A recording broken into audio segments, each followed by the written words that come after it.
Drip. It's going to be a race up the beach, everyone. George is Sinclair in the middle.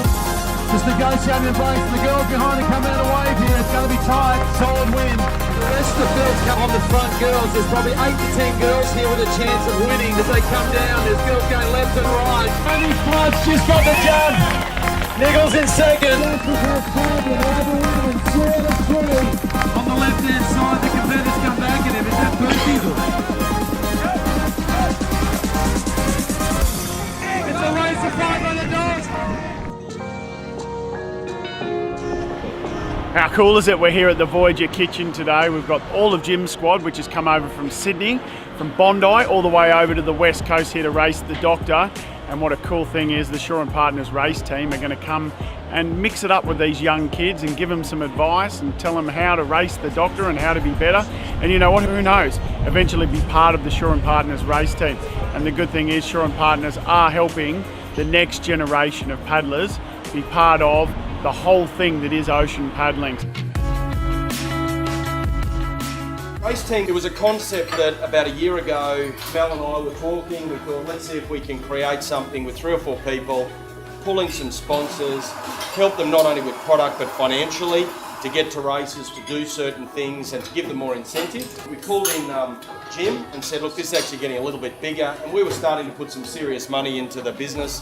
He's very good because from a perspective of he's very technical, he has a track record. Not many people have got, you know, he's been to the Olympics, he's done the Oklahoma, he's done all of those things. He's got the full gambit, and he's also fundamentally passionate about putting back. So we're very lucky in the opportunity that today, to help you have the best race you can have, is the world's best paddlers are here. All the best paddlers in the world are going to give you some tips. When do you know that that's I'm going too slow, or what would you guide on? Righto, I'm comfortable, I can see them. When do you know that it's right? I guess you don't really want someone to get 200 metres ahead of you, so you kind of want to try get on the wash as best as possible. If you're not a starter, if you're a fast starter, then you can try and get out in front and that may work for you. But for me personally, I'm always going to try and be on the wash, trying to stick with the lead girls until I can get into my rhythm. I sort of play a little game with myself, you know, if you've got a lead and you're lucky enough to be in front, you might be going, okay, well this pace was enough to drop Michael, so I've just got to keep holding this pace from now on until the end, and I should have Michael covered, that sort of thing. If I drop the pace, then Michael's catching me and sort of play this little game within a race. It's like a race within yourself. What makes this opportunity so special is the fact that it's the only time you're going to get all these World Championship paddlers all together in one room to help the younger generation with their paddling and learning how to aspire to be one of these guys. The race you get faster and you get down to that 3-minute pace, how do you not go, well, I'll get to 2:45 and you're 15k out?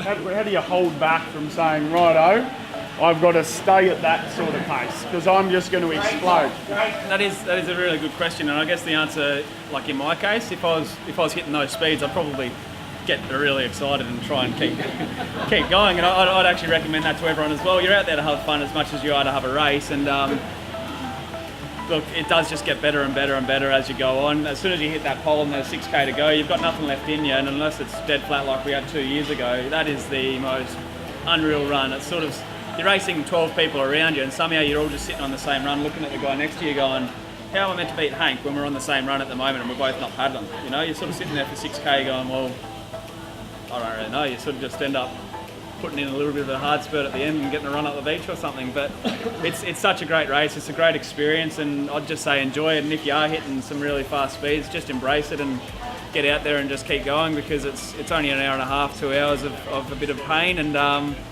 you can tell your mates how quick you're going after. So you guys all get in a big fight, I guess, or you're all going separate lines? Well, I guess they're pretty much all aiming for the same spot, because the straight line's usually the fastest line, but yeah, some guys will go higher, some guys will go lower. It just really depends. Everyone stay pretty close, tight?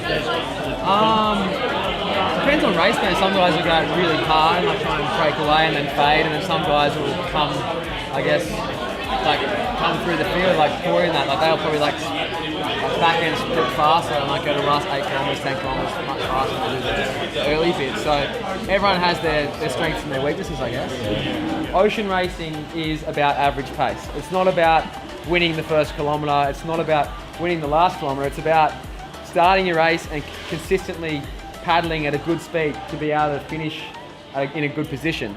And I like to say to like everybody that I talk to that if you go out there and do your best performance and you finish that race knowing that you couldn't have done any more, that's all you can do. When you go out there tomorrow, just think about doing your best performance and just staying in the mindset where I'm not going to try and win the first kilometre. Let's try and be focused on our own races and our own performances, and I think that's the best way to do it.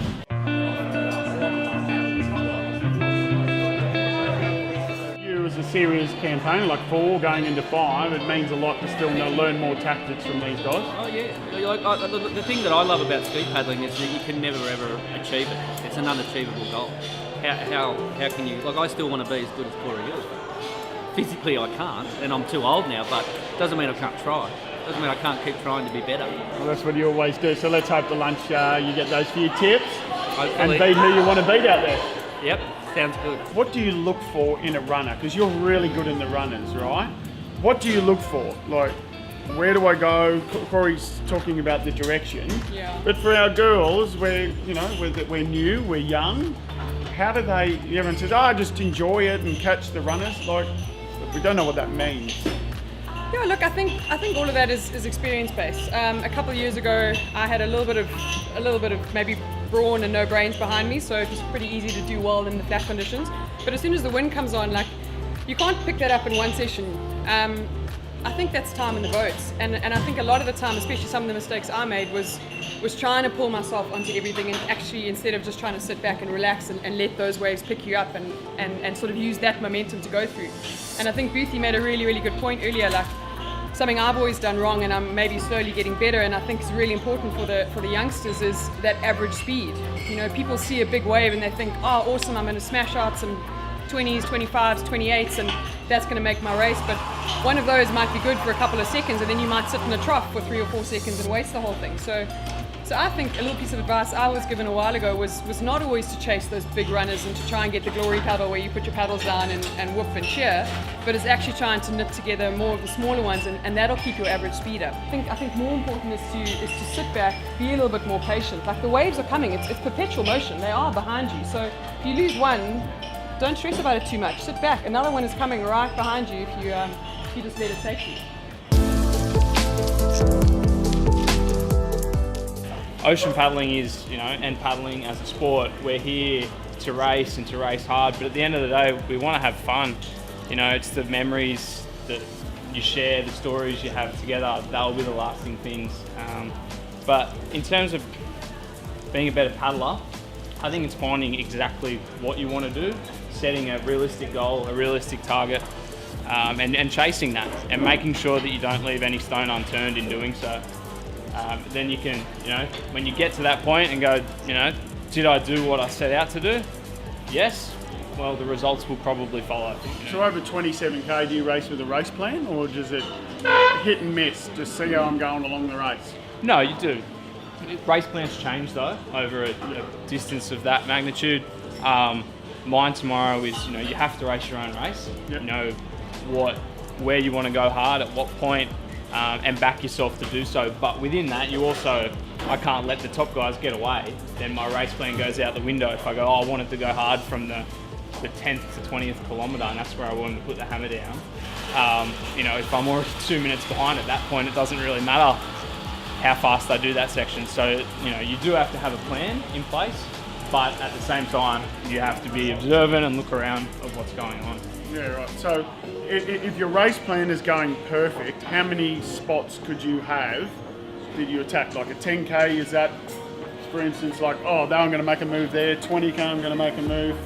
Like, do you have a couple on it to keep them focused? Or? Yeah, I mean, the first kilometre's key. You don't want to, like Hayley said, I nearly happened to me, get wrapped around the first pole. The wind, as soon as you get out of the protection of that, the leeward side of the island there, the wind will wrap you around that pole in a heartbeat. Even if it's quite light, it'll still do it. So you want to be wide there, but that's that kilometre. there's a goal. You hit that, then we're into the runs. So the next 5K is chasing them and getting in a positive rhythm. I've found that all the good races I've had a positive attitude and you've been focused the entire time. I think that's another key thing. It's easy to switch off, you know, instead of grimacing, smile, have fun, you know. You're out there, like, appreciate what you have here. We're Corey and I, and we have Nick Gale to train with us now. There's 3 of us. This is really special. It's really cool to see this. You know, you're a part of something really special and you should be really proud of it. And you know, remember that in the race. You're out there for a lot of fun and you know, put a smile on your dial.